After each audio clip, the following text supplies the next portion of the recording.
Hey guys, let's cook Zarda rice. 1 kilogram rice, 1 kilogram sugar. Add yellow color in boiling water. Add rice. Cook the rice. Strain out.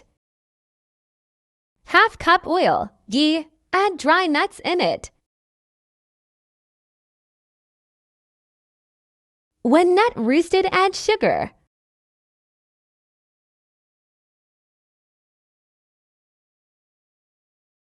Add 1/4 cup milk.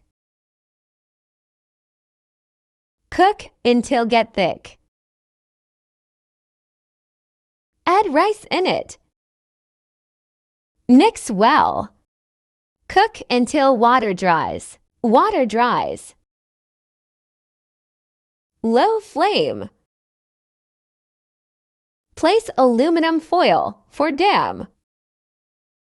Open after 20 minutes.